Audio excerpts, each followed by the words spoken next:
घने बादल शहर पर छा गए थे। बारिश की बूंदें छतों पर ऐसे गिर रही थीं जैसे कोई पुराने गीत की ताल हो।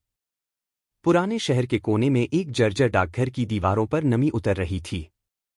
वहीं बैठा था अर्जुन, एक बूढ़ा डाकिया, जिसने पिछले 40 सालों से हर घर तक खत पहुंचाए थे।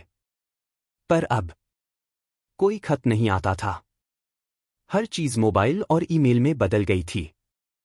अर्जुन के बैग में अब बस कुछ खाली लिफाफे बचे थे और कुछ अधूरी यादें। उस शाम जब वो दरवाजा बंद करने ही वाला था, अचानक बाहर से हवा चली और एक पुराना, गीला लिफाफा उसके पैरों के पास आ गिरा। लिखा था, कविता के नाम, मोहल्ला पुराना तालाब। डाक पर कोई तारीख नहीं थी। शायद सालों पुराना था। अर्जुन मुस्कुराया, कविता। ये नाम तो कभी सुना था। वो सोच में डूब गया और तय किया, आखिरी बार मैं ये खत पहुंचाऊंगा। अगली सुबह बैग कंधे पर टांगकर अर्जुन चल पड़ा। पुराना तालाब अब आधा सूख चुका था और चारों ओर नई इमारतें खड़ी थीं। लोगों से पूछने पर किसी ने कहा, कविता आंटी? वो जो बहुत पहले यहां रहती थीं? शायद अब गांव चली गईं। अर्जुन ने हार नहीं मानी। वो बस रेल और पैदल चलकर उस पुराने गांव पहुंचा, जहां मिट्टी की खुशबू अभी भी वक्त की तरह थमी हुई थी। गांव के छोर पर एक टूटी झोपड़ी में उसे एक बूढ़ी औरत मिली, सफेद बाल, पर आंखों में जीवन की चमक। वो थी कविता देवी।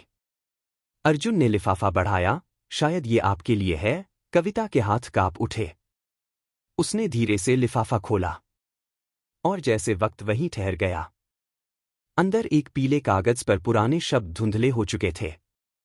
कविता ने पढ़ना शुरू किया। कविता, जब तू ये खत पढ़ेगी, मैं शायद दूर जा चुका होऊंगा। पर जो भी हो, मेरे जाने के बाद भी तू मुस्कुराना। तेरी हंसी मेरी आखिरी याद होगी। अर्जुन। कविता ने सिर उठाकर पूछा, क्या तुम वही अर्जुन हो जिसने कभी ये लिखा था? अर्जुन के होंठ कांप गए।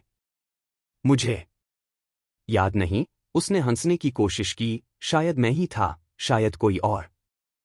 दोनों चुप हो गए। सिर्फ बारिश की बूंदें छप्पर से गिर रही थीं। कविता ने कहा, जानते हो अर्जुन, कभी तुम्हारे खतों का इंतजार मेरी जिंदगी थी। हर दिन तुम्हारा साइकिल का घंटा सुनकर दिल धक से रुक जाता था। पर जब खत आने बंद हुए, मैंने सोचा, शायद वक्त ही हमें भूल गया। अर्जुन बोला, नहीं, वक्त किसी को नहीं भूलता, बस वो रास्ते बदल देता है। कविता मुस्कुराई, तो फिर तुम लौटे क्यों? अर्जुन ने धीरे से कहा, शायद ये खत ही मुझे वापस लाया। शायद कोई अधूरी बात अब पूरी होनी थी। दोनों खामोश बैठे रहे, जैसे बीते बरस उनके बीच से गुजर रहे हों। अगली सुबह जब सूरज उगा, अर्जुन उठकर जाने लगा। कविता ने उसे वही पुराना लिफाफा दिया और बोली, अब ये तुम्हारा है, क्योंकि खत सिर्फ भेजे नहीं जाते, कभी कभी लौट भी आते हैं। अर्जुन मुस्कुराया, और शायद यही मेरा आखिरी खत होगा। उसने अपनी पुरानी टोपी उतारी, कविता के दरवाजे के पास रख दी और बोला, अब किसी और को ये रास्ते चलने दो। वो मुड़कर चला गया। धीरे धीरे उसकी परछाई धूप में घुल गई। कविता ने आसमान की ओर देखा। बारिश के बाद का इंद्रधनुष फैला था और हवा में वो मीठी महक थी जो सिर्फ अधूरे खतों में बची रहती है।